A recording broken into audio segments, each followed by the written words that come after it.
Assalamualaikum warahmatullahi wabarakatuh.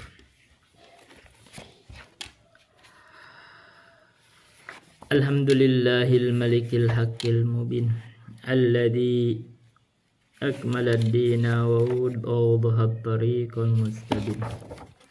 Wa asyhadu an la ilaha illallah wahdahu la syarika la syahadatan yarjul muwahhidu bihan najata yaumiddin. Wa asyhadu anna Muhammadan abduhu wa rasuluh sayyidul anbiya'i wal mursalin wa ala alihi wa sahbihi wa man tabi'ahum bi ihsanin ila yaumiddin, amma ba'du. Hadirin rahimani wa rahimakumullah. Kita masih melanjutkan membahas kitab usul fikih karya Syekh Abdurrahman bin Nasir As-Sa'di. Sebelumnya kita masih berikan sisipan-sisipan ilmu. Tidak akan banyak sisipan. Yang pertama, saat ini kita itu sekarang sedang menghadapi atau melihat gejolak atau potensi gejolak di Aceh. Jadi Aceh ini sekarang sudah berkumpul orang-orang atau mantan-mantan kombatan dari GAM itu, mereka bersiap untuk bereaksi karena keputusan Menteri Dalam Negeri Tito Karnavian yang menyerahkan 4 pulau yang mereka anggap milik mereka, milik Aceh, terhadap Sumut, Sumatera Utara. Kita ini perlu, kenapa kita tinjau masalah ini? Kita tadi ilmu ini adalah memandang segala sesuatu itu dengan ilmu. Pandangan ilmu kita ketengahkan sekarang adalah kita menggunakan kaidah ad-dinu mabniun alal masalihi fi jalbiha wa dar'il qaba'i. Agama ini dibangun di atas maslahat. Maka kalau saja pemimpin itu bijaksana memahami kaidah ini, dia tidak akan melakukan kayak begini nih. Kayak Tito Karnavian ini, dia sembarangan gitu mengambil kebijakan yang bisa membuat gejolak. Apalagi kalau melihat data historisnya benar bahwa itu memang milik Aceh, maka tidak ada kepentingan buat pemerintah Indonesia itu kenapa mengalihkan hak Aceh kepada Sumut, yang itu sama-sama bangsa sendiri. Ini anak sendiri, ini anak sendiri. Ngapain mematong anak gitu, membuat anak sakit hati gitu. Ini kalau kita ibaratkan, kita orang tua kan, ini anak ini punya harta, terus anak yang lain punya harta. Ngapain kita mengambil harta dari anak yang lain untuk diberikan ke anak yang lain? Ini kan bikin bertikai gitu kan, bener gak?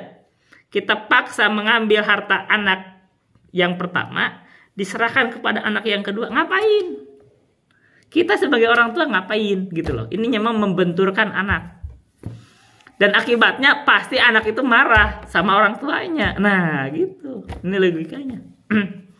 Jadi keputusan Tito Karnavian menyerahkan pulau milik Aceh kepada Sumut itu pasti membuat sakit hati Aceh.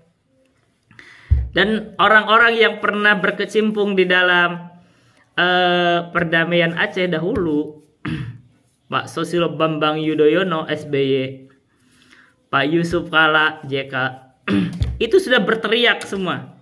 Karena Aceh ini berdirinya Aceh sekarang atau tegaknya kemerdekaan Aceh itu prosesnya panjang, dan mereka itu sebagai presiden dan wakil presiden di era tersebut itu adalah keberhasilannya Pak SBY yang pokok adalah itu perdamaian Aceh, dan prosesnya panjang dulu di Helsinki, dan itu sudah ada undang-undang, ada perjanjiannya, ada MOU-nya. Kenapa yang perjanjian yang sudah disepakati antara Indonesia dengan Aceh di Helsinki itu kok dibatalkan oleh pemerintah Indonesia melalui Menteri Dalam Negeri? Nah itu kalau gitu sama dengan mengingkari perjanjian. Akibatnya apa? Membatalkan perdamaian. Itu akibatnya tuh. Akibatnya dengan begitu melanggar perjanjian perdamaian, akibatnya membatalkan perdamaian itu sendiri. Maka tidak salah kalau memang orang Aceh itu sekarang mulai bergerak. Ini kita Indonesia ini diambang peperangan baru, diambang era pemberontakan baru, dan mungkin Aceh akan memutuskan merdeka. Kalau merdeka ini bahaya ini. Maka ini bahaya nih, keputusan Tito ini bahaya, membahayakan negara. Kita diambang perang, kita diambang disintegrasi gara-gara salah kebijakan, ceroboh. Nah, ini perlu Tito Karnavian diminta pertanggungjawaban. Ini tapi kan ini kebetulan keputusan ini kan belum final, masih ada di atasnya yaitu Pak Prabowo Subianto. Seharusnya semoga beliau itu bisa bijak memandang ini. Karena kalau salah, Pak Prabowo tidak mengambil keputusan yang bijak, ini kita akan hampir kehilangan satu daerah. Ya mungkin nggak langsung hilang, tapi akhirnya kita mungkin perang lagi gitu loh. Bayang nggak dengan satu keputusan ini kita akan menumpahkan darah rakyat Indonesia. Ada tentara yang dikirim ke Aceh mati, pasti ada yang mati kan? Ada rakyat Aceh mati juga. Kita bayang nggak gara-gara keputusan yang salah ini? Ini perlu bijak. Ini negara ini harus dibangun di atas kemaslahatan. Jangan sampai membuat gejolak. Dan kalau perhatikan reaksi masyarakat yang kita juga lihat, dan netizen ini kita memiliki bertanggung jawab untuk bersuara. Hampir rakyat Indonesia dari Sabang sampai Merauke itu semua berteriak mendukung untuk diserahkan itu kepada Aceh, jangan diusik.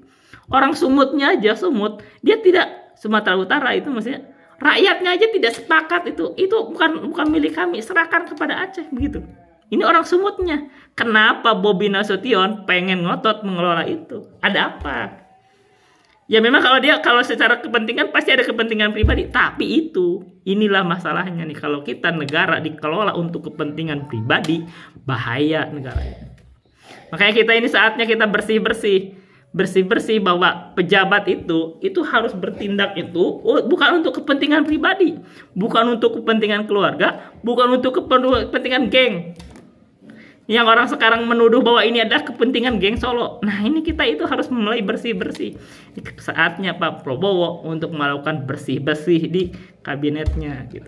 Ya, bersihkan kabinet ini supaya murni bergerak, berjuang untuk kepentingan negara. Apalagi ini mau membahayakan negara. Masa untuk kepentingan the gang kita mau membuat nanti akan banyak yang mati begitu? Terus akan membuat suatu wilayah itu merdeka begitu. Wah, itu bahaya. Ini satu sisipan pertama. Kita dalam mengambil keputusan apapun, mau kepentingan pribadi, keluarga atau negara, kita harus membangunnya di atas maslahat. Dan kita menjauhi madorot. Apa maslahatnya? Mengambil tanah atau wilayah Aceh kepada Sumatera Utara. Kita sama-sama rakyat kita. Apa maslahatnya? Tapi kalau begitu menyerahkan itu Aceh bisa merdeka. Itu madorot. Maka kita cegah madorot. Dan tidak ada maslahat yang kita ambil dengan mengambil madorot. Ngapain? Serahin, kembalikan lagi itu kepada Aceh. Karena itu membuat adem lagi bangsa ini. Ini ada salah satunya, kita perlu bijak. Dan ini kita menuntut kebijakan dari Bapak Prabowo Subianto. Ini sisipan yang pertama. Sisipan yang kedua. Sisipan yang kedua ini, saya ini banyak yang mencela saya gara-gara analisis saya tentang Iran dan Israel. Ada mencela saya di TikTok, ada mencela saya ini hati-hati ini gini. Saya kan cuma menganalisis gitu loh. Kalau secara kedudukan agama, pandangan agama tentang Syiah, itu Anda tanya para ulama itu udah pada tahu Syiah itu banyak jenisnya. Syiah itu banyak jenisnya. Dan kalau orang yang paham tentang kaidah atau tentang agama atau tentang keyakinan, orang tahu sampai kedudukan mana itu tahu, itu derajat kesalahannya tahu. Ada yang sampai dianggap kafir, ada yang tidak. Jadi Syiah itu beda-beda. Tapi letak masalah dari kan keyakinan Syiah juga beda-beda. Anda cek gitu. Kemungkaran di Syiah juga beda-beda. Tapi asalnya sih kenapa sih Syiah itu dianggap menyimpang? Karena mereka itu asalnya memang mendukung melebihkan Ali di atas Abu Bakar dan Umar. Padahal sepakat ahlu sunnah itu meyakini bahwa Abu Bakar itu lebih utama. Ini saya pernah kemarin itu saya dengar tuh, kan saya suka dengar keyakinan ahlu sunnah itu, saya suka rekam. Barang siapa, ini akidahnya diungkapkan oleh ya mungkin Abu Fathah Nasr al-Maqdisi kayak. Barang siapa yang menganggap bahwa Ali itu lebih utama dibanding Abu Bakar, bahkan lebih dahulu masuk Islam dibanding Abu Bakar, dia keliru. Kenapa katanya? Abu Bakar itu pada saat masuk Islam itu umur 35 tahun. Anak muda usia 35 tahun. Itu udah dewasa artinya kan. Tapi Ali itu anak umur 7 tahun. Umur 7 tahun itu belum kena hukum gitu. Sholat aja belum dianggap. Iya kan? Nah, yang 7 tahun dia belum balik gitu loh. Artinya kalau orang menganggap Ali itu lebih dahulu masuk Islam dibanding Abu Bakar, keliru di situ sudut pandang. Karena Abu Bakar itu umurnya 35 tahun. Sementara Ali itu umur 7 tahun. Masa yang udah dewasa itu dianggap kalah sama anak muda yang masih anak-anak yang dia belum balik, begitu loh maksudnya. Belum dianggap, dia belum ada taklif, belum kena taklif hukum umur 7 tahun. Itu makanya Abu Bakar itu lebih dulu. Memang kalau dipisahkan kalangan yang dewasa masuk Islam pertama kali Abu Bakar, kalangan yang anak-anak yang pertama kali masuk Islam Ali. Tapi kalau mau dibuat mutlak Abu Bakar lebih dulu gitu loh, karena dia itu udah dewasa gitu loh, harus melihat begitu. Ini letak masalah awalnya. Tapi ya awalnya itu dari situ. Tapi orang itu ketika memilih hal yang menyimpang itu menyeret ke penyimpangan lain. Ini masalah itu. Jadi hati-hati kalau Anda kecenderungannya itu ada cenderung mengambil hal yang salah, mengambil hal bid'ah, mengambil hal yang membuat itu lama-lama itu menyeret kepada penyimpangan lain. Anda bayangkannya begini deh. Kalau Anda jalan di suatu jalan, ada persimpangan jalan ke kiri dan ke kanan. Ada dua jalan. Ada yang lurus, ada yang ke kiri, ada ke kanan. 3 lah bisa. Kalau Anda salah di menentukan jalan ketika titik persimpangan itu asalnya cuma persimpangan. Tapi kalau terus berjalan, Anda jauh dari tujuan Anda. Kalau salah jalan. Misalkan kan Anda harusnya lurus. Kalau tidak ada pertemuan lagi, terus saja itu ke kiri dan ke kanan. Anda pilih ke kiri, Anda jauh. Lama-lama semakin jauh. Jauh dari tujuan Anda. Kalau ke kanan jauh juga. Nah itu di situ. Makanya titik walaupun awal itu perpisahan itu sedikit. Itu cuman iya kalau baru sedikit jalan terus balik lagi itu belum jauh. Tapi kalau terus aja jauh, ini ibaratnya ya. Ini akan semakin jauh dari tujuan Anda. Nah, ini ilustrasi kalau kita di jalan begitu juga dalam Islam. Asalnya penyimpangan itu titiknya begitu. Tapi lama-lama jadi jauh. Capek-capek jauh itu sampai jatuh kepada keyakinan lain, akidah lain. Makanya dari Syiah itu ada yang sampai mengatakan Ali itu adalah Tuhan yang disembah. Ada yang begitu. Di kalangan Syiah itu ada yang mengatakan Ali itu adalah Tuhan. Ada yang mengatakan di kalangan Syiah itu kalau terjadi guntur nih, wah itu Ali itu, pecutnya Ali itu. Ada di kalangan Syiah itu. Ada di kalangan Syiah itu yang mengatakan kenabian itu harusnya untuk Ali, bukan untuk Nabi Muhammad. Itu Jibril salah alamat itu. Ada yang mengatakan begitu. Jadi letak masalah dari awalnya itu Ali lebih utama dari Abu Bakar. Itu salah. Begitu dilanjutkan itu semakin jauh. Nah kita ini umat Islam itu tidak menghendaki yang lurus itu tetap lurus aja, salah walaupun sedikit gitu.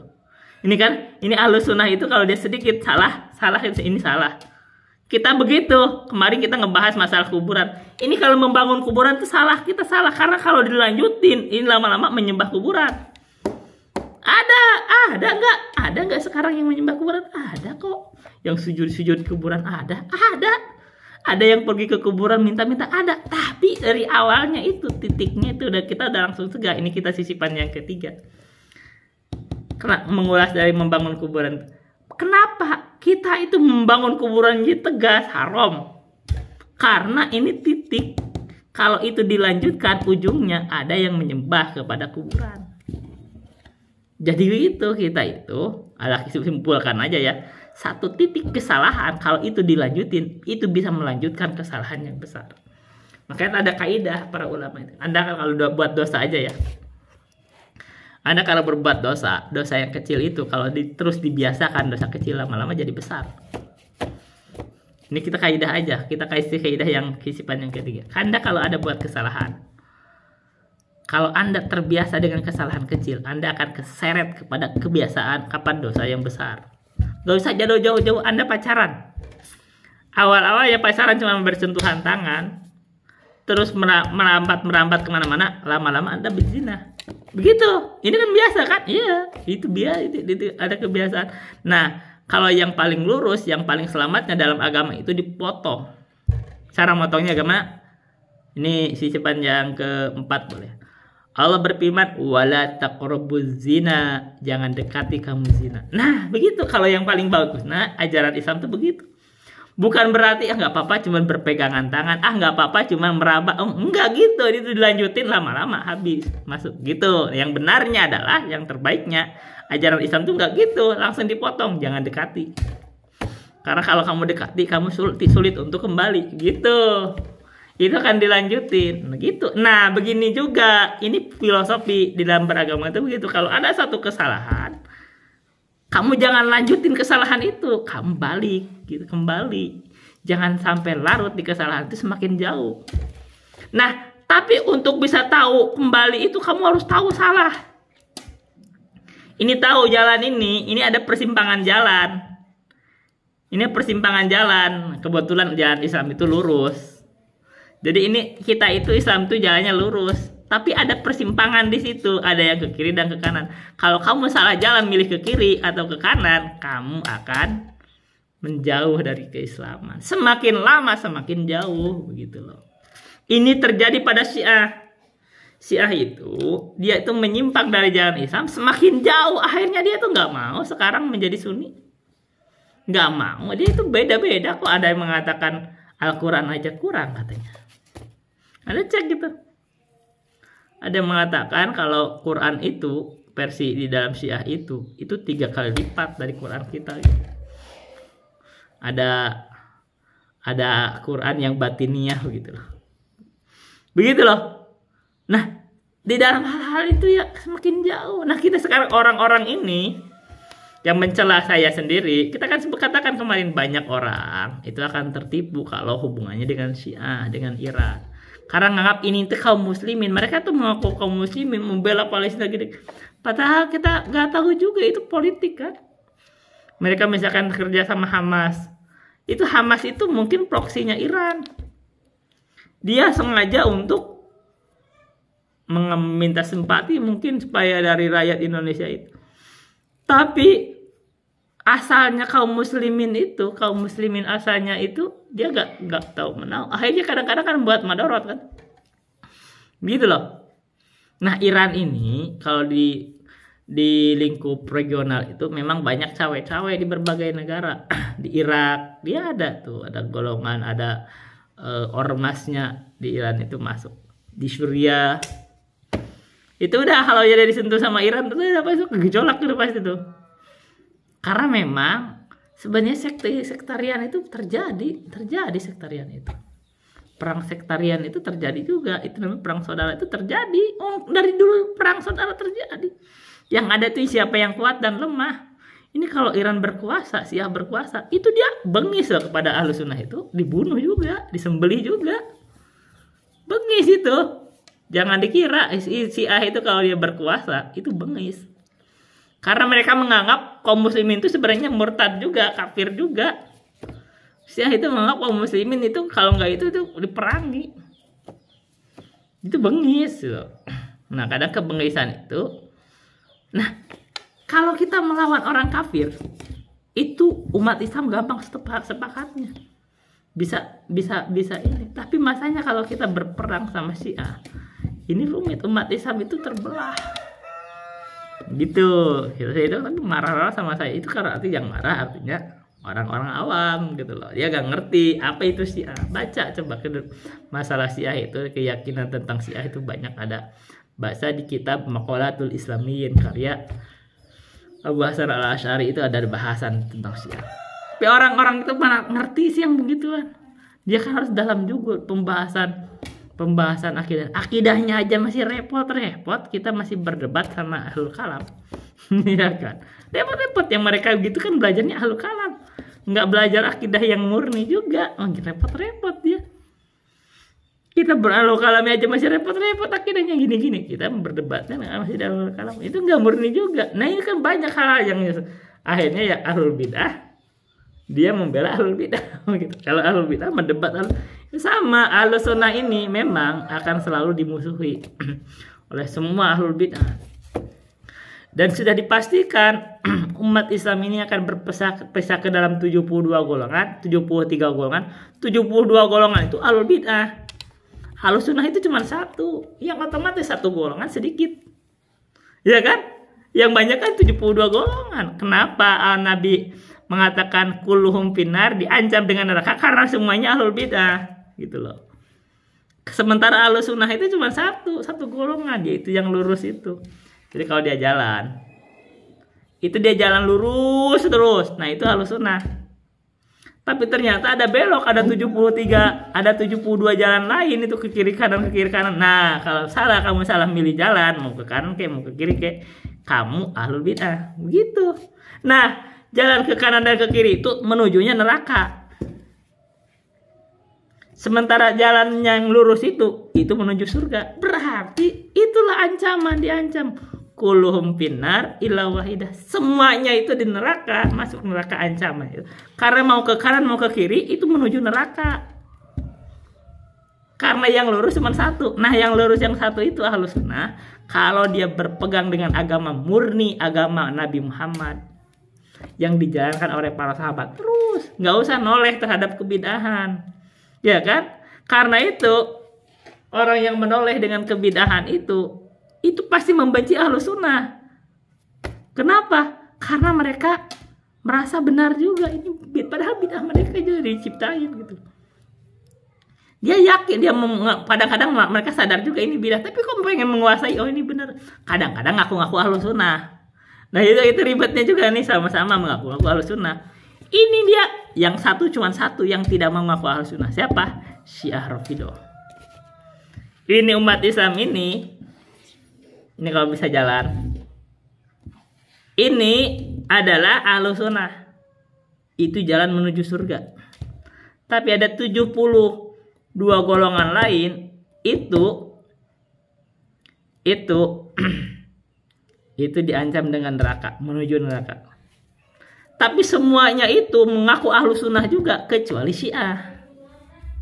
Jadi Syiah ini kesesatannya lebih parah sebenarnya. Bahkan dia tidak mengakui ahlus sunnah. Dia nggak mau ngaku ahlus sunnah. Maka sebenarnya kalau di konteks dengan keyakinan sekte yang lain, misalkan dari ahlus sunnah itu, Syiah itu lebih gampang dibedakannya. Jadi kalau dibedakan akhirnya jadi apa itu? Islam ini anggaplah kalau dibedakan cabangnya itu dua dulu, Syiah dan Sunni. Syiah itu sudah dianggap kalau dalam keyakinan itu bukan Islam. Kenapa? Dia bahkan udah tidak mengakui jadi ahlus sunnah. Dia tidak mengakui agama Nabi Muhammad, kan agama Nabi Muhammad itu artinya sunnah, mengikuti sunnah Nabi. Bahkan dia tidak mau mengikuti sunnah. Dia ngikutnya jadi Syiah, jadi dia agama baru. Nah, sementara yang jadi sunnah itu, ahlus sunnah itu bercabang. Nah, itu yang dianggap itu, yang bercabangnya itu justru adalah yang ahlus sunnah, yang aku ahlus sunnah itu jadi 73 golongan. Karena Syiah sudah bukan dianggap golongan itu, dia udah dianggap keluar dari Islam.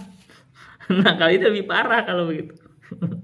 Kalau itu lebih parah. Tapi kalau saya sih yang nggak sampai segitunya. Kita nganggapnya adalah ini adalah ahlus sunnah asalnya ini Islam, begitu ada percabangan, bercabanglah jadi 73. Yang lurus itu Ahlus Sunnah, yang lain Ahlul Bid'ah.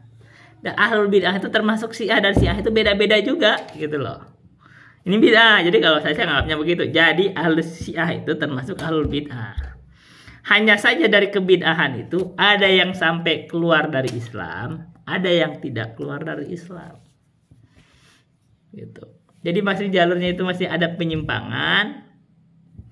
Tapi penyimpangan itu titik tertentu keluar dari Islam, titik terjauhnya atau titik terendahnya masih dianggap Islam. Begitu aja. Jadi begini jalurnya gitu ya.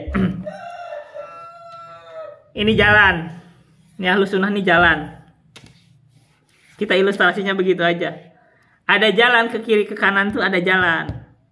Tapi ke kiri kanan itu ada yang dekat dengan jalan tersebut. Di titik tertentu anggaplah itu masih Islam. Ini nih, kita asumsikannya biar ilustrasi ya. Ini jalan lurus. Ada yang belok kiri kanan. Islam kalau antara jalan itu ke kiri dan ke kanan itu anggaplah kalau jaraknya masih sekitar 10 meter. Enggak lah, itu jalannya gitu ya. Agak ke kiri kalau masih 10 meter, ke kanan masih 10 meter, itu masih Islam. Jadi titik nolnya adalah Islam ini Ahlus Sunnah. Kalau ke kiri jaraknya 10 meter, ke kanan 10 meter itu ada jalan-jalan juga. Itu masih dianggap Islam walaupun tidak lurus gitu loh. Titik nolnya itu Islam, itu sunnah itu. Tapi ada yang melewati 10 meter ke kanan, 10 meter ke kiri. Itu udah bukan Islam. Itu menyebabkan murtad. Nah, begitu ilustrasinya. Soalnya memang kalau memang di jalan itu jarak 10 meter kan masih atas, masih mendekati jalur itu. Nah, kita sebutkan contohnya Asy'ariyah itu Ahlul Kalam, tapi dia itu masih dekat dengan Ahlus Sunnah. Al-Maturidiyah itu masih dekat, maka kita tidak sebut kafir. Tapi kalau Jahmiyah yang itu asalnya dari Ahlul Kalam, itu kita sudah kafirkan. Kalau Jahmiyah itu sudah kafirkan. Bahkan Mu'tazilah itu ekstrim di bidang tertentu dianggap kafir juga. Mu'tazilah itu ekstrim di bidang taklir itu. Nah, tapi kalau Asy'ariyah Al-Maturidiyah itu dekat dengan Ahlus Sunnah, yaitu Ahlul Hadis. Gitu loh. Syiah itu ada yang ekstrimnya, yaitu Rafidhah. Itu keluar, kita dianggap kafir itu Rafidhah. Tapi kalau Zaidiyah itu dia tidak dikafirkan. Nah, yang kita pernah dengar itu kalau Zaidiyah itu adanya di Yaman. Syiah yang di Yaman itu tidak dikafirkan.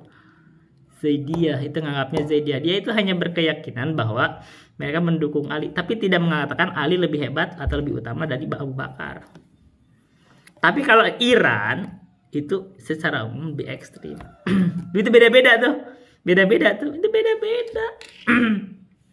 Ya, tapi kalau mau dikelompokkan, Houthi, Syiahnya Houthi Yaman sama Iran itu sama-sama Syiah. Itu Houthi itu memusuhi Ahlus Sunnah, sama Arab Saudi itu Ahlus Sunnah. Ini hati-hati nih, kita nih orang-orang Indonesia sendiri, orang NU terutama Aswaja itu membenci-benci Arab Saudi, Wahabi. Padahal ini representasi Ahlus Sunnah itu pemimpinnya adalah Arab Saudi. Kita ini orang Indonesia sendiri yang membenarkan dakwahnya Muhammad bin Abdul Wahab, kita dianggap Wahabi juga. Padahal ini sesungguhnya representasi Ahlus Sunnah. Ya gitu, kita harus padahal itu ini kan saya sendiri dianggap Wahabi. Gitu. Nah, yang dianggap Wahabi itu di Indonesia itu ada Muhammadiyah, ada Persis, itu Muhammadiyah dianggap Wahabi juga. Tanya ke orang-orang dulu, orang itu dianggap Wahabi juga. Ada Al-Irsyad, ada Salafi, itu dianggap Wahabi juga. Kenapa dianggap Wahabi itu? Karena dakwahnya itu berdakwah supaya kita itu mengikuti Al-Quran dan Sunnah, meninggalkan bid'ah. Bid'ah yang dihajar salah satunya adalah, kita dibongkar sekarang ke sisipan yang kelima ya. Salah satu bid'ah yang dihajar adalah bid'ahnya ilmu kalam.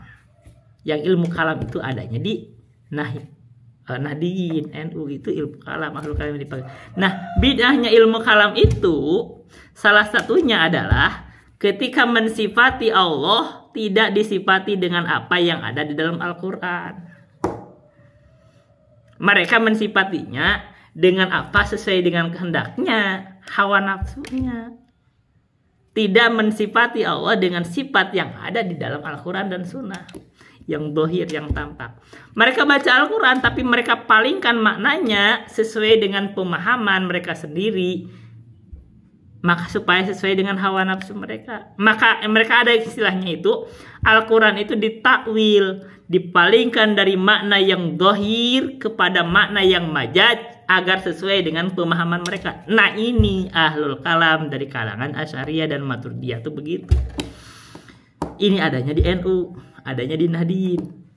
Tapi kalau Anda tanya di Muhammadiyah, di Persis, di Al-Irsyad, di Salafi yang disebut Wahabi itu, kita harus menetapkan sifat-sifat Allah sebagaimana Allah tetapkan di dalam Al-Quran, atau Nabi menetapkannya dalam hadis.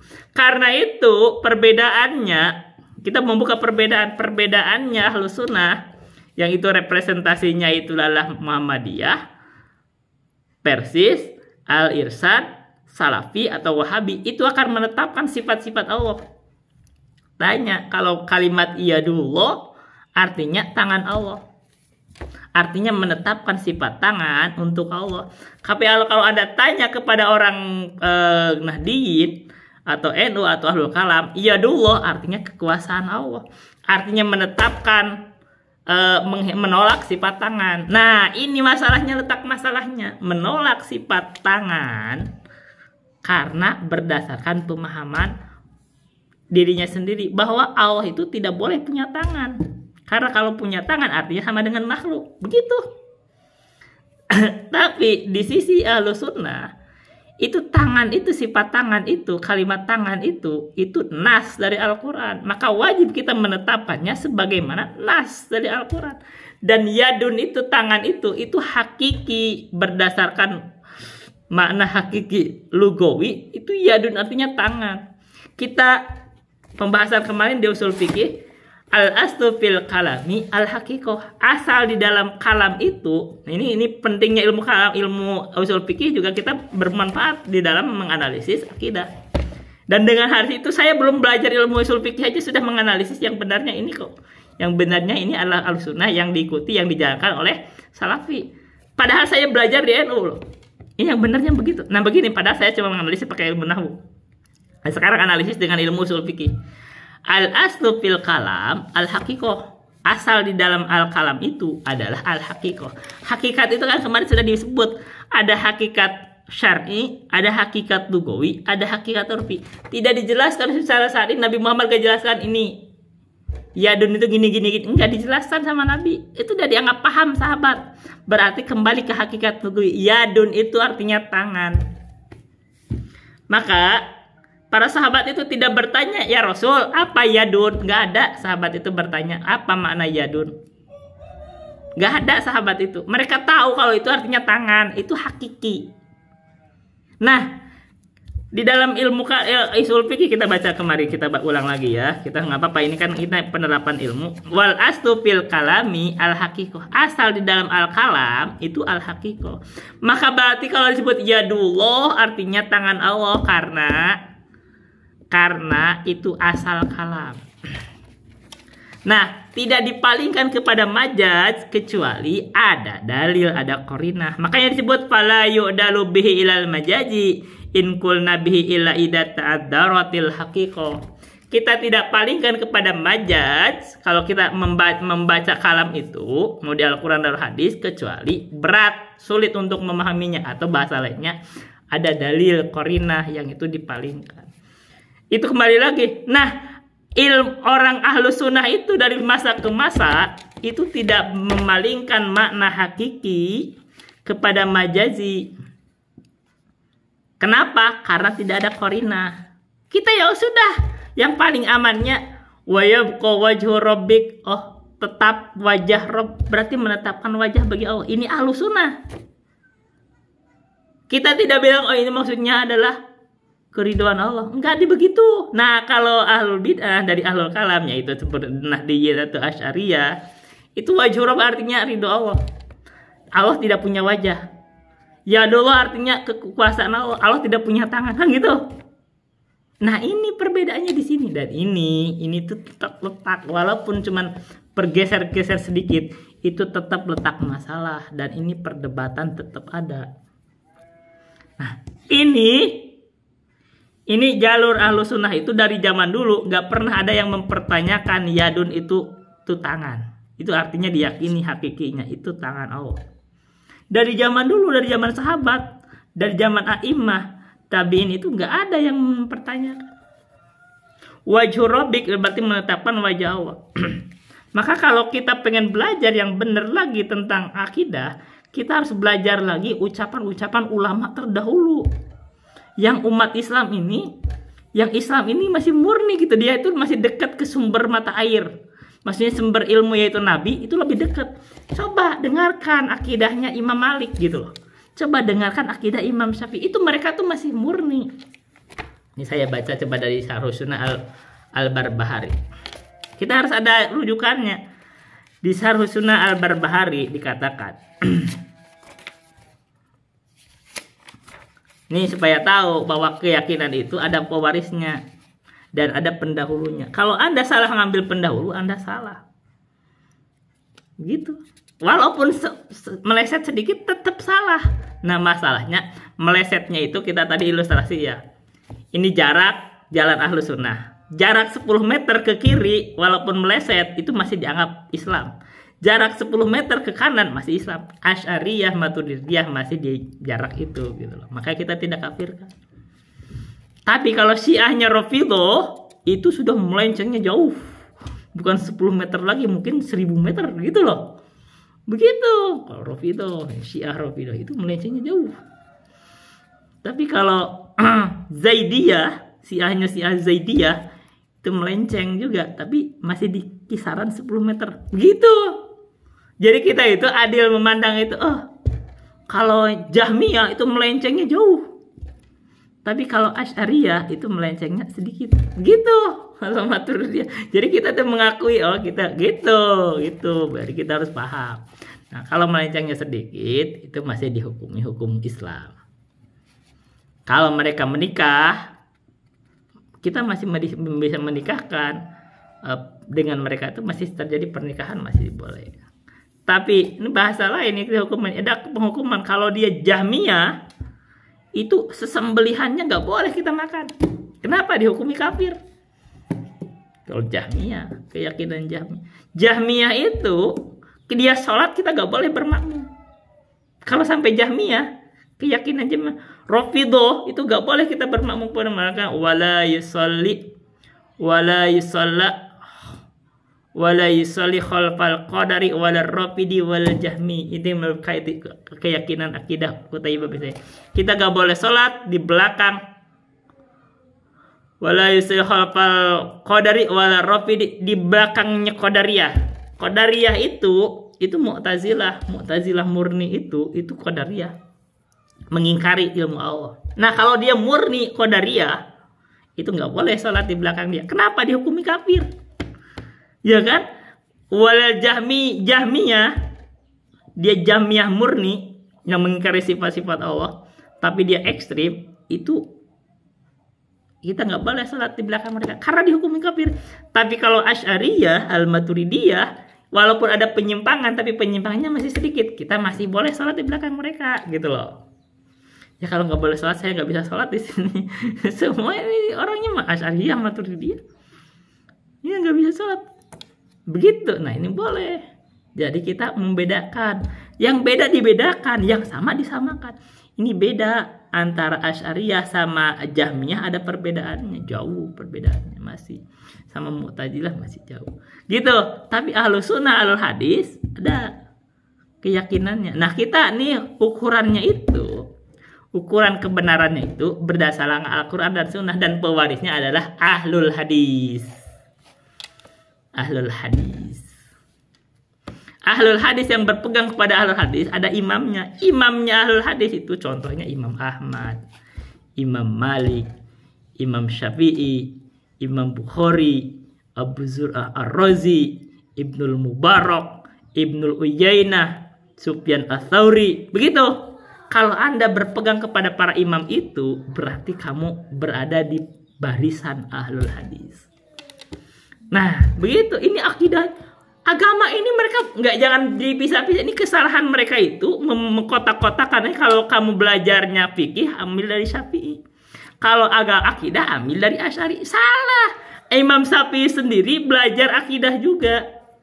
Dia berdakwah akidah juga. Dia menulis, dia ada nukilan-nukilan akidah juga. Kita nggak mungkin Imam Syafi'i beragama tapi nggak ada akidahnya gitu. Ya nggak sah dong salatnya. Imam Ahmad jangan dipikir dia hanya belajar hadis doang, belajar fikih doang, akidah enggak. Nah, ini agama ini satu kesatuan.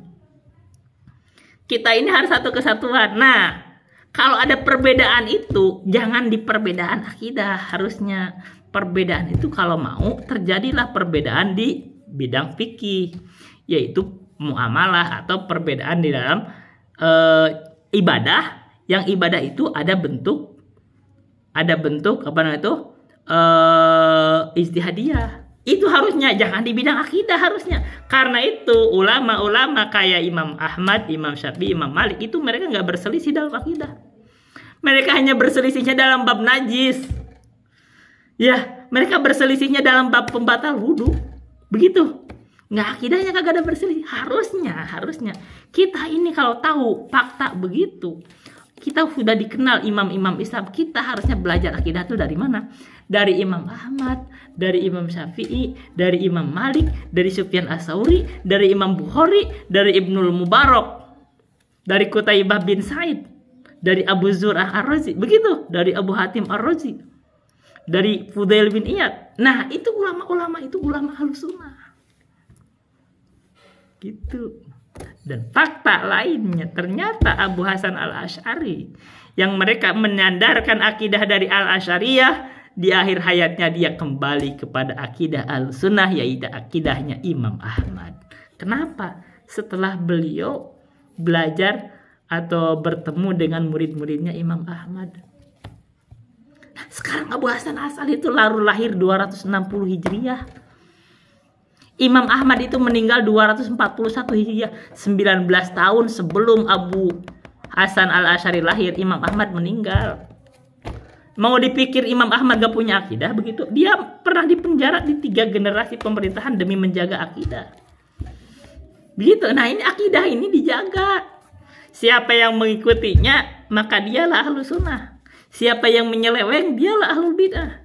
Begitu. Makanya disebut, ditulis berbagai kitab, salah satunya ini Syarhus Sunnah Al-Barbahari, ditulis oleh Abu Muhammad Al-Hasan bin Ali bin Khalaf Al-Barbahari, dia itu 329 Hijriah. Kita mungkin suatu saat kita baca juga nanti.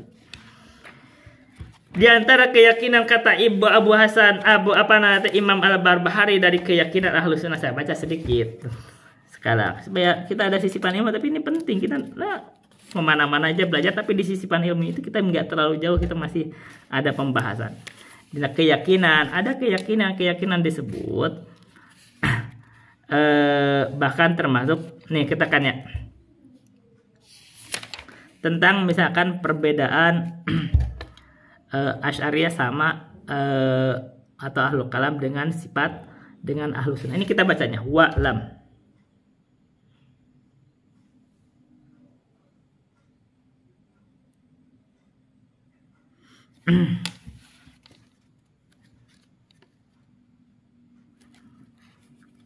Dia bilang kata-kata sini, walam rahimakallahu. Kita udah lewat ini, kita nggak langsung dari awal.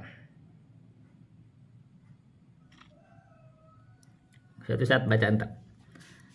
Kita langsung di tengah nak.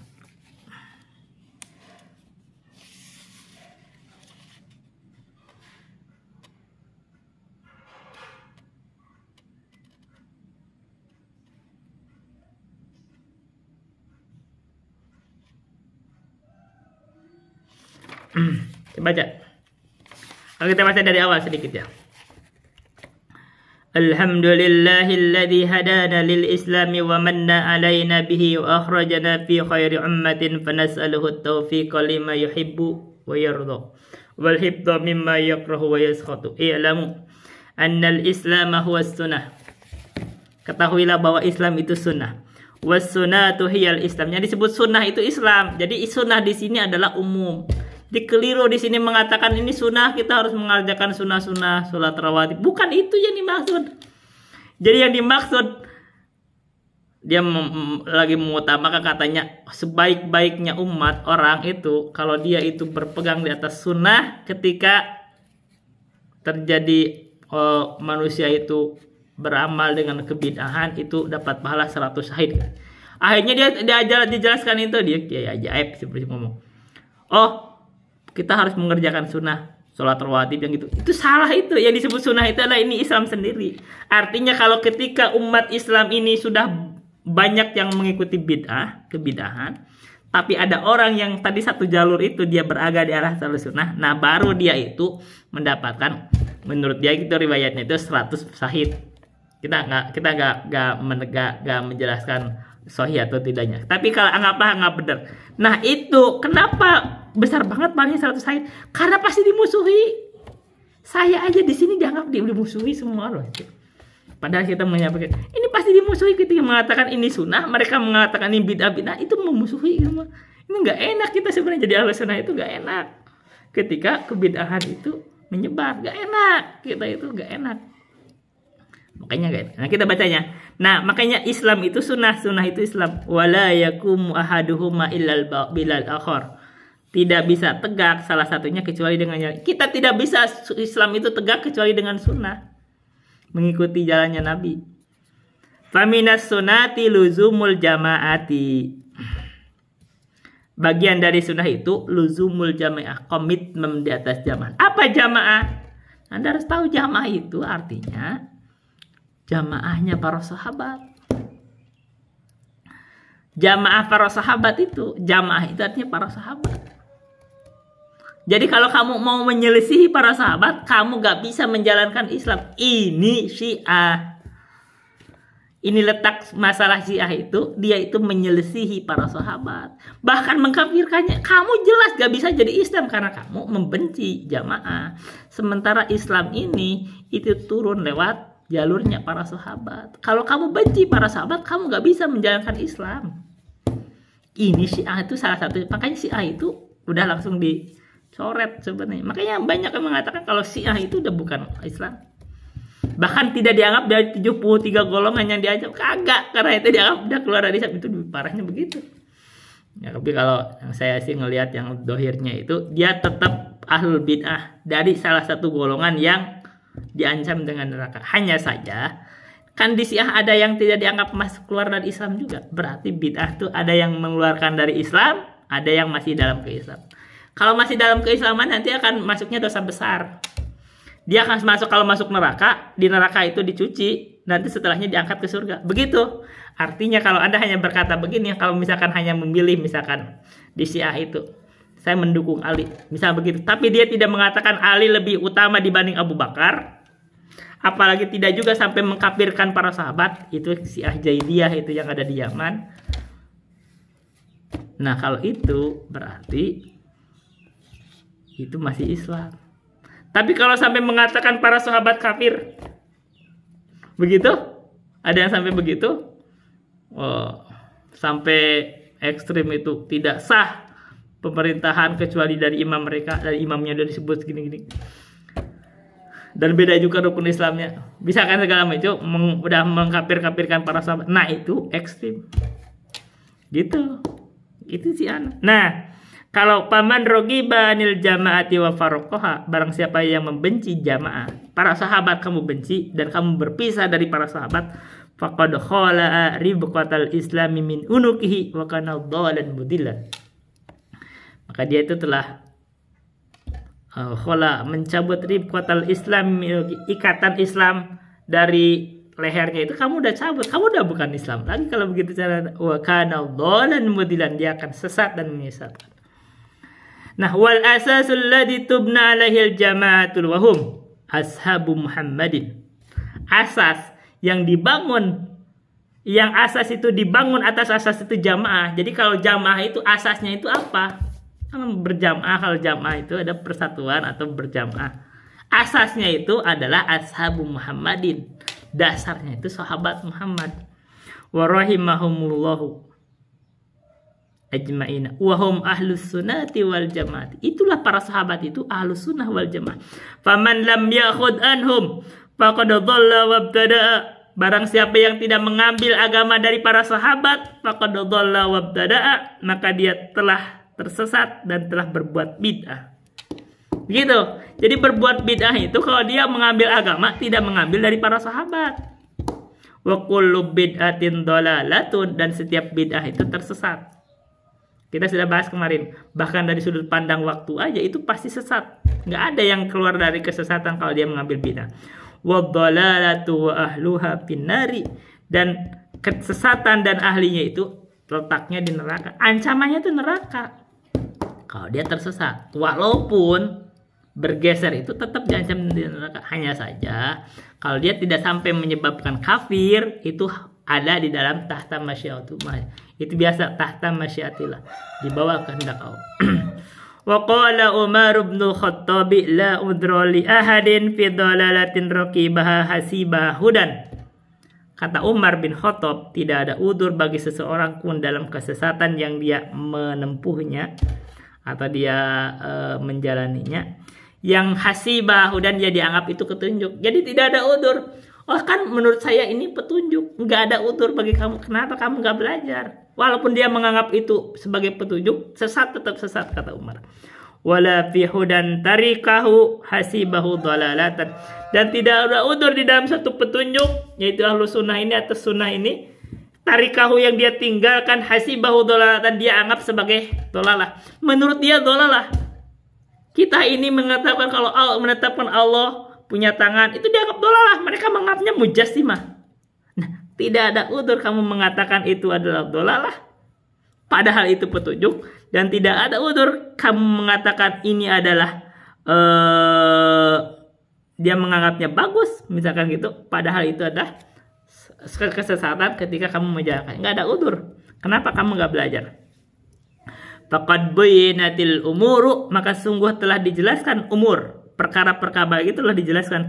Wa sabatatil hujjatu, dan hujjah telah tetap. Wan qata'al udru, telah terputus udur. Jadi ahlu sunnah ini, kita ketika menjelaskan agama ini, termasuk di YouTube atau di sini, ini bentuk menegakkan hujjah.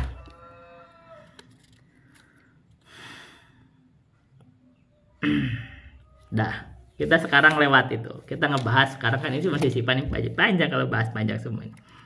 Nanti kita bahas nanti ini kita insya Allah bahas. Nah, kita sekarang sedang menyebutkan ada kritikan perbedaan antara ahlu sunnah atau ahlu hadis dengan asy'ariyah atau ahlu kalam. Salah satunya di bab tentang tentang sifat Allah. Kalau kita bacain,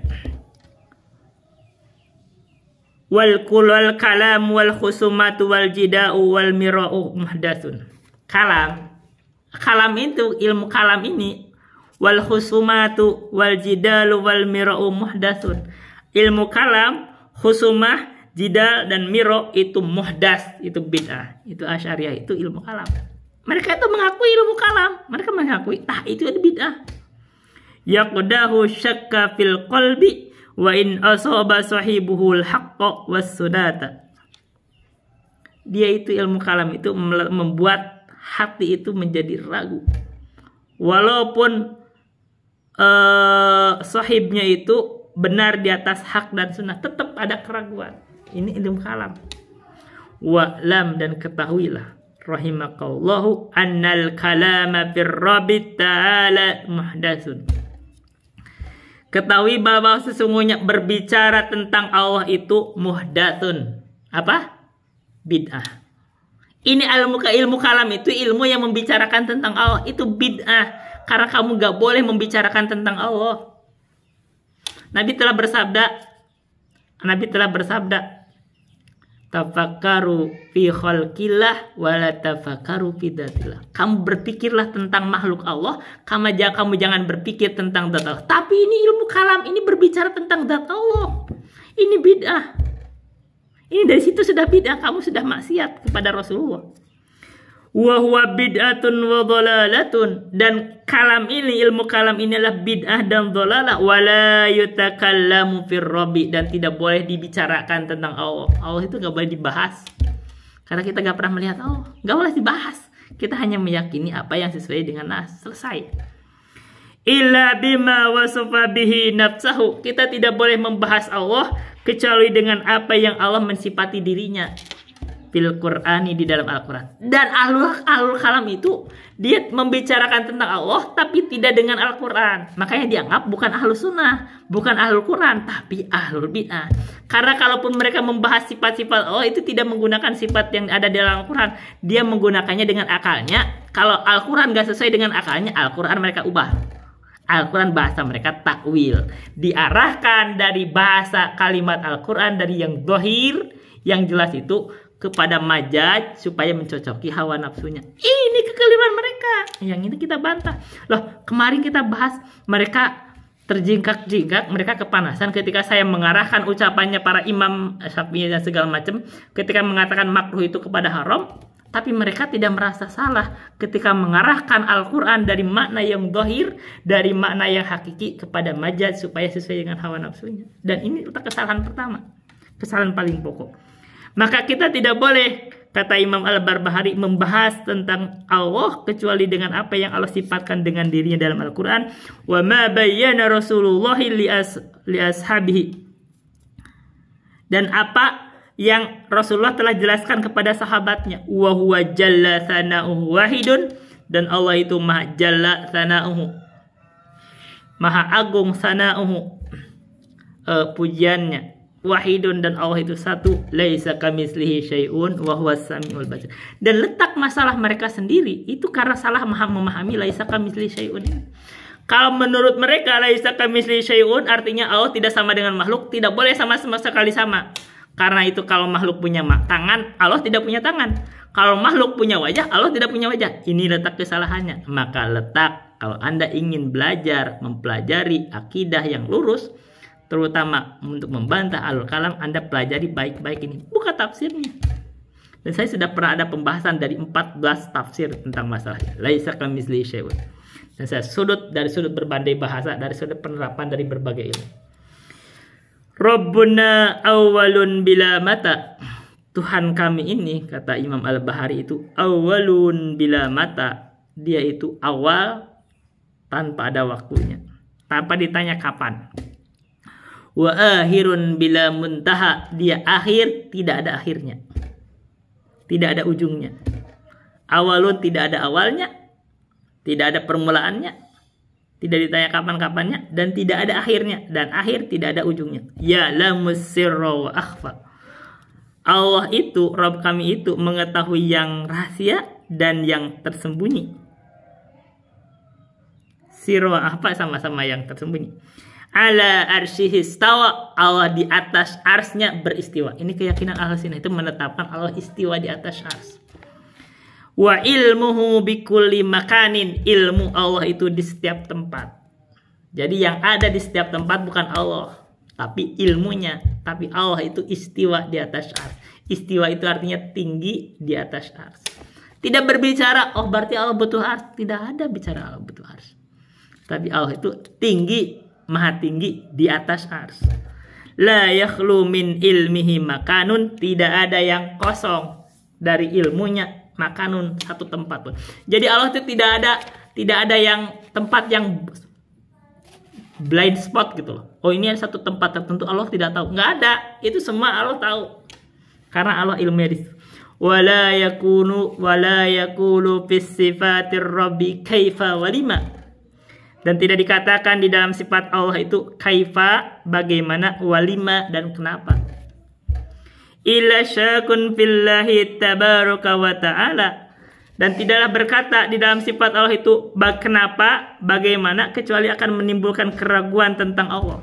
Nah ini jalannya ahlul kalam itu, dia membahas tentang bagaimana itu. Wal Qur'anu kalamullahi wa tanziluhu wa nuruhu laisa bimakhluqin. Al-Quran itu adalah kalamullah. Tanziluhu diturunkan oleh Allah, wa nuruhu dan nurnya Allah. Laisa bimakhluqin, bukanlah makhluk. Li'anal Qur'ana minallahi, karena sesungguhnya Al-Quran itu dari Allah.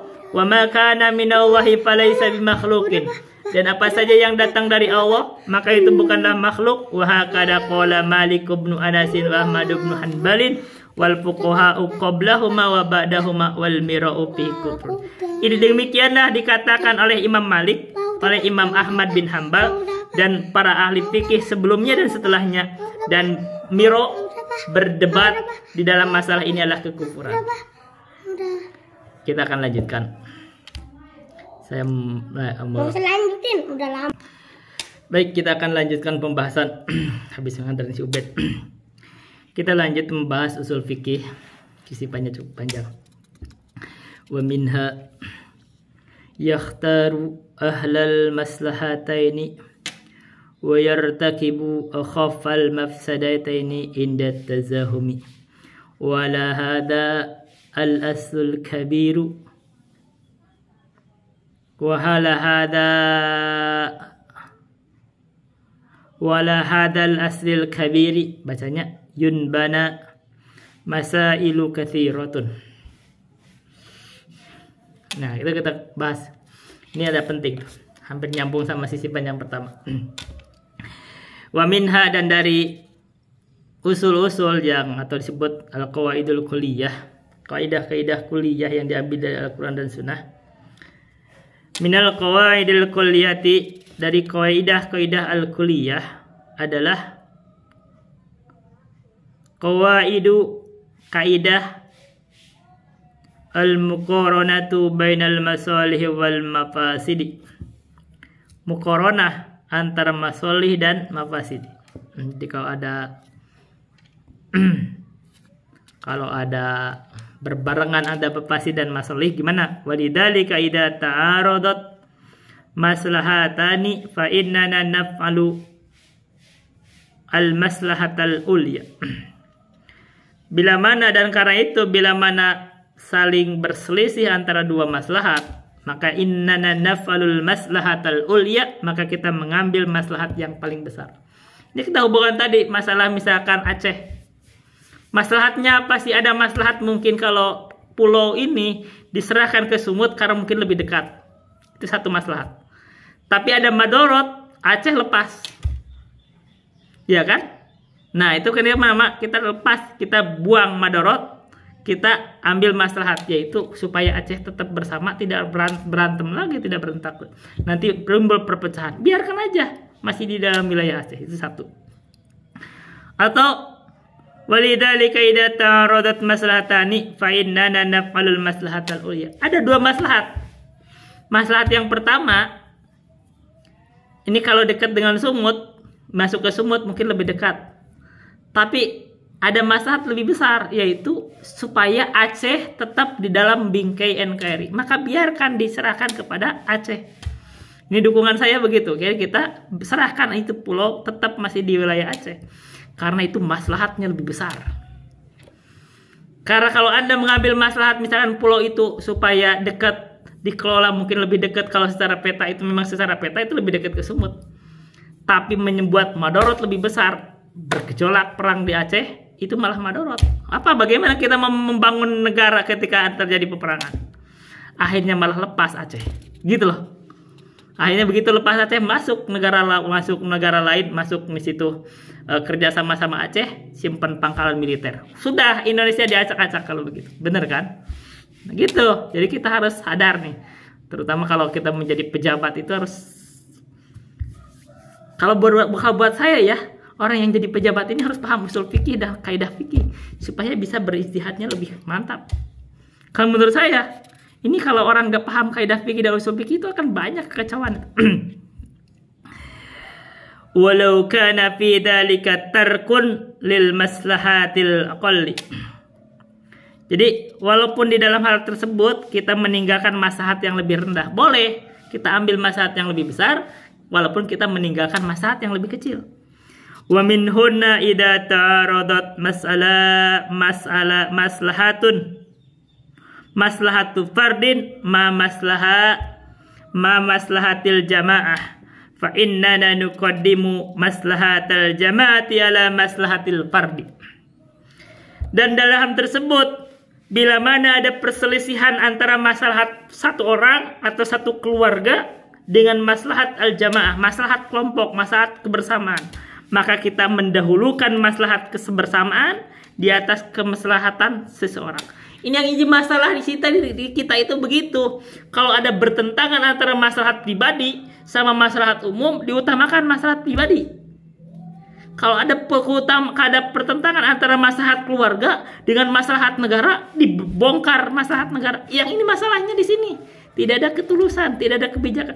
Kita harus bijaksana. Orang-orang ini harus bijaksana. Kalau ada pertentangan kita maslahat pribadi sama maslahat umum, korbankan maslahat pribadi. Yang benar kan begitu? Ini enggak. Ini karena ada maslahat keluarga, karena ada maslahat pribadi, dibongkar. Walaupun maslahat umum ditabrak. Walaupun negara diambang peperangan, walaupun diambang disintegrasi, ini nggak benar nih kalau begini caranya. Kalau pejabat berpikir begini, itu namanya pengkhianatan, itu nggak benar itu. Kita harusnya kedepankan maslahat umum, korbankan maslahat pribadi. Begitu caranya. Kedepankan maslahat negara, maslahat bangsa, korbankan maslahat keluarga. Yang itu yang benar. Ini kalau tulus begitu. Kalau tulus itu kita nggak peduli dengan masalah keluarga. Kita gak peduli dengan diri kita sendiri demi manfaat negara. Begitu yang benar nih, kalau pejabat itu begitu harusnya. Anda jangan mau coba jadi pejabat kalau gak berpikir begitu. Anda berkorban dengan diri sendiri. Kalau perlu masalah pribadi Anda, gak perlu makan gaji kalau perlu. Kalau Anda pengen menjadi, kalau memang udah mau masuk ke wilayah umum, Anda kalau perlu gak usah minta gaji. Saya hanya berbakti, begitu. Iya kan? Kalau mau sih berpikir mencari kekayaan, mengeduk kekayaan, mengambil, wah itu nanti mengutamakan masalah pribadi. Ini nggak benar. Ini kalau kita masuk di konflik negara, kalau kita mencari yang ketulusan itu, kalau ini mengelola negara, yang benarnya itu, ketika ada pertentangan kepentingan pribadi sama kepentingan umum, korbankan kepentingan pribadi. Ini baru benar. Nah ini penerapan kaidah. Misalnya dalika, permisalan hal tersebut adalah nahtaju ila syakkit tariqi wa hunaka buyutun mawjudatun fil makanil ladzi nuridu syaqqat tariqi fihi fanaqulu nuqaddimu maslahatal jama'ati ala maslahati haula'il afrodi. Misalkan kita lagi mau membangun jalan dan di sana ada rumah menghalangi kalau kita mau membangun jalan ini, rumah nanti harus dibongkar. Gimana caranya? Wa hunaka buyutun mawjud fil makan alladzi nuridu syaqqat tariq fihi. Kita lagi mau bangun jalan tapi itu akan menerobos rumah. Apakah kita belokkan jalan gitu atau terobos saja rumah? Nah, di konteks ini nuqaddimul maslahatal jamaah, utamakan keutamaan umum, yaitu bongkar aja rumahnya. Luruskan jalannya supaya, apalagi kalau misalkan dibelokkan nanti bisa menyebabkan kecelakaan, luruskan aja. Itu rumah diganti di tempat lain, pindahin gitu loh. Nah, di konteks ini boleh bener. Jadi kita di konteks ini boleh nih, ini ada orang nih, ada maslahat pribadi. Tapi kalau untuk kepentingan maslahat umum, bukan untuk kepentingan penguasa, bukan untuk kepentingan pengusaha, ini maslahat umum, jalannya maslahat umum. Nah, kita bongkar rumah supaya jalan ini bagus, lurus misalkan. Itu boleh. Begitu. Fana'khudhu buyutaha ula'il afrodi wa nu'awwiduhum wa nasyukut tariqo muru'atan li maslahatil jamaah. Maka kita ambil itu rumah yang pribadi itu, diambil aja, nu'awwiduhum, ganti gitu loh, mengganti kepada itu diganti dengan rumah yang lain, diganti dengan harta yang layak bagi mereka, tidak membuat rugi. Dikasih rumah baru misalkan gitu, di sampingnya jalan nanti bagus malah, dan kita luruskan buat jalan itu untuk menjaga kemaslahatan jamaah. Wahakada. Kalau begitu kan paham tuh. Nah, kalau ada orang ngotot gak mau misalkan jalannya di ini baru boleh kita tindakan nih, kamu nih Diomongin baik-baik dulu lah, boleh gitu, kamu ini harus mengerti gitu. Biasanya kalau diomongin baik-baik mau kok orang itu.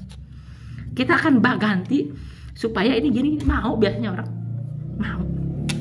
Kalau omongin baik-baik ya mau, itu ini kita mau bikin jalan, kamu nanti dibangun jalan di pinggirnya, dibikinin lebih bagus, begitu mau itu orang.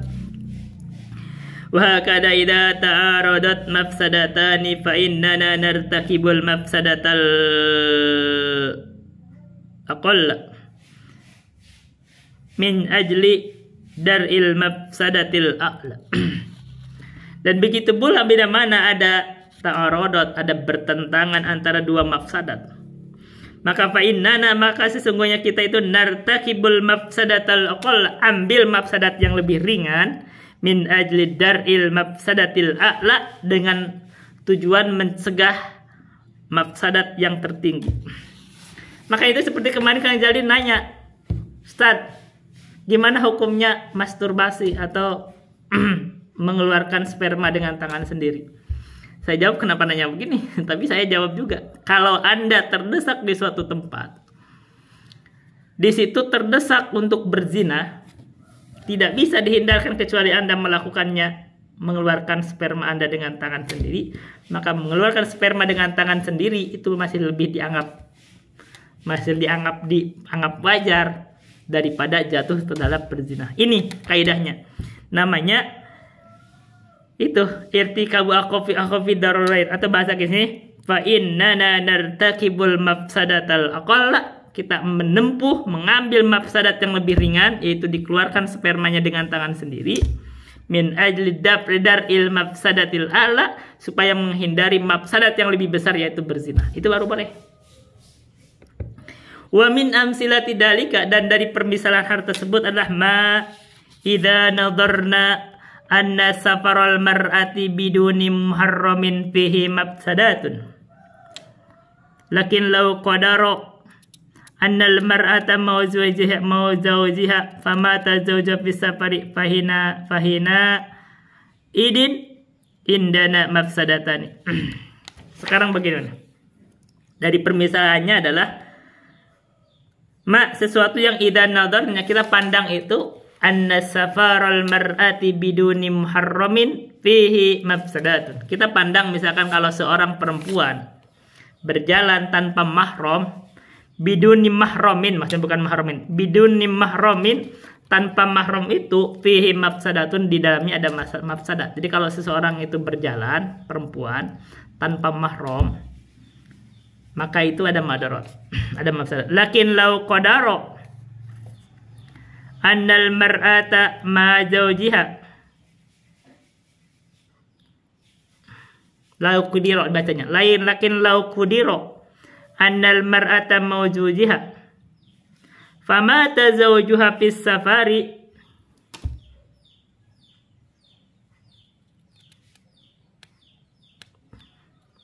misalkan kalau dianggap, dikira-kirakan, masukkan kalau dianggap begini, kalau kita ada kasus begini lah maksudnya lah, lau kudur anggapnya dikira-kira gitu, atau dianggap ada kasus begini, annal mar'ata mawzujiha, seorang perempuan itu dia asalnya bersama istrinya di Jepang misalkan, pamata zawjuha, tiba-tiba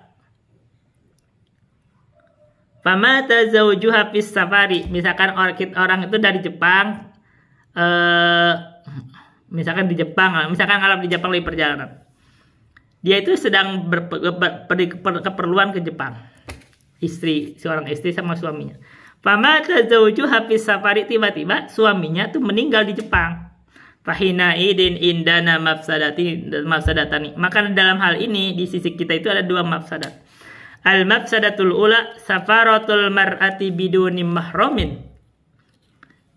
Jalannya pulangnya perempuan itu dari Jepang ke Indonesia ini tanpa mahram, itu kan mafsadat. Satu.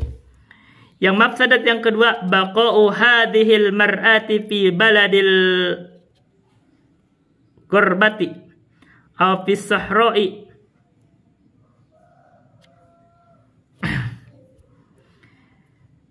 Tetap saja itu perempuan itu tinggal di satu negeri yang gurbah, negeri asing ya. Aw fi sahra'i, atau ada di ladang di padang yang luas, misalkan dia di lada padang, itu kan mungkin ada apa di situ, ada harimau, ada, mau disuruh diam aja gitu, jangan berjalan, itu madornya lebih besar. Li'anna zauja mata ma'ahum fit tariqi, karena suami perempuan tersebut telah meninggal di situ, di perjalanan itu sudah meninggal di jalan. Fa fi hadzal hali nuqarinu bainal mafsadataini, maka di dalam hal ini kita lakukan muqaranah, kita banding-banding antara dua mafsadat itu. Fanajidu, maka kita akan temukan anna baqa al mar'ati fi baladil ghurbati mafsadatuhu a'dhamu. Maka kita akan temukan bahwa kalau perempuan itu tetap aja di negeri yang asing, negeri orang lain gitu, atau mau diem terus misalkan di ladang gitu, kan madorotnya lebih besar. Mafsadatuhu a'dhamu, mafsadatnya lebih besar. Fanartaqibul mafsadatal aqalla, maka kita memilih mafsadat yang lebih ringan bisa faril mar'ati biduni mahramin min ajli dar'il mafsadatil udma. Maka kita pilih biarkan perempuan yang itu ditinggalkan suami itu pulang ke negerinya walaupun sendiri tanpa mahram untuk mencegah madarat yang lebih besar. Kalau dia tetap di negeri orang lain, di negeri asing, atau dia tinggal tetap misalkan di ladang yang luas, di padang yang luas, gurun yang luas, itu masalah mafsadatnya lebih besar, maka lebih bagus dia pulang walaupun tanpa mahram. Jadi itu namanya memilih mafsadat yang lebih ringan. Ini kaidah besar. Kalau orang tahu kaidah ini, kita tahu besar. Ini kita praktekkan di konteks negara. Ini Aceh, ini Sumut, ini 4 pulau. Kalau kita biarkan 4 pulau itu di Aceh, ini Aceh bersama kita, maslahat lebih besar. Tapi kalau 4 pulau itu diserahkan ke Sumut, Aceh lepas dari kita, milih mana? Ya serahkanlah ke Aceh. Tetap lagian juga milik Aceh, ngapain? Ini ada maslahat. Kalau diterapkan ke Aceh, disimpan ke Sumut, itu maslahatnya itu mungkin lebih dekat dikelola, mungkin gitu loh. Tapi maslahat itu ada maslahat, tapi ada mador, Aceh lepas. Ya kita buang itu maslahat itu yang ringan kecil itu. Aceh, maslahat kebersamaan Aceh bersama kita itu lebih baik. Nah, ini penerapan akidah ini, kaidah ini penting. Maka kita ini sebenarnya pejabat itu adalah mujtahid sebenarnya. Jadi kalau dia mujtahid, dia beristihad, kadang-kadang ada salahnya. Tapi kalau dia salah, kita tegur, ini kesalahan-kesalahan supaya mau dikoreksi gitu loh. Ini kesalahan itu perlu dikoreksi. Nah gitu. Kalau nggak mau dikoreksi, ya itu namanya membahayakan negara. Kita harus koreksi, harus ada yang mengoreksinya. Gitu. Kalau nggak, negara ini hancur. Begitu. Ya gitu kan, kebetulan makanya ada mekanismenya koreksi itu. Boleh kemana-mana, nanti dikoreksi memang. Apalagi ini kan masih di bawah menteri. Di atasnya presiden mengoreksi, ini kamu keliru. Gitu ya. Kalau misalkan ada koreksi segala macam, ya mungkin ya apalah, itu mungkin ke pengadilan segala macam. Mereka gak mau ke pengadilan, gak percaya, mereka kan gak mau ke pengadilan. Akhirnya kemungkinannya adalah mengancam merdeka. Ya kan? Itu orang Aceh itu karakter sebenarnya kalau diperhatikan. Aceh itu rada-rada keras. Ini beda, Aceh itu nggak sama Jawa Barat. Jawa Barat itu orangnya lunak, orang-orangnya. Aceh itu agak keras kalau diperhatikan sifatnya. Ini hati-hati terhadap orang. Nah, dan itu ujung lagi. Kalau orang Jawa Barat itu, ya kan, itu kita kan nggak ini ya, Banten diambil, misalkan kita biasa aja. Iya kan? Cuman bisa provinsi, misalkan kita kan bisa nggak apa-apa, kita luas gitu Jawa Barat gitu kan, iya kan. Tapi kan kalau segi maslahat, ya ini kan cuma pemekaran doang. Itu kan pemekaran sama juga dengan pengambilan wilayah juga kan. Tapi nggak apa-apa. Jawa Barat kan kita nggak ribut kan, nggak ribut di Jawa Barat ini, nggak ribut. Orangnya nerimo nih, orang Jawa Barat itu Banten dipisah sama Jawa Barat, kita nggak ribut kan, nggak ribut. Ada wacana Cianjur, Bogor, ada Jabodetabek Jur, Bekasi, Bogor katanya mau dijadikan wilayah juga. Kita Jawa Barat cuek-cuek aja, iya kan? Kita Jawa Barat cuek-cuek aja, kita nggak apa-apa, ada maslahatnya mungkin dari segi kita biasa aja. Nih Jawa Barat itu nggak itu. Tapi kalau di konteks itu Kalau di konteks ya kita administrasi begitu. Tapi kita memang perlu apa? Perlu melihat karakter juga. Ini bangsa ini ada beda-beda bangsa Indonesia ini. Kalau Aceh ini 4 pulau ini diambil ke Sumut itu bagi dia itu adalah benar kata Yusuf Kala itu harga diri. Bangsa Aceh ini diusik apalagi ada perjanjian Helsinki. Itu kalau diambil itu artinya melanggar perjanjian Helsinki. Perjanjian Helsinki itu perjanjian damai. Kalau pemerintah membongkar melanggar perjanjian ini artinya dia membatalkan perdamaian begitu. Nah, ini nggak hati-hati. Jadi kalau Aceh tiba-tiba bergejolak, ini kita sekarang menganalisis ini akibat dari kekeliruan. Nah kita makanya keluruskan nih sebelum meledak nih, meluruskan ini gak boleh dibiarkan. Bahkan Tito Karnavian itu sekarang diserukan untuk mundur karena dia membahayakan negara. Ini gitu. Itu aja dulu yang bisa saya sampaikan. Billahi taufiq wal hidayah. Wassalamualaikum warahmatullahi wabarakatuh.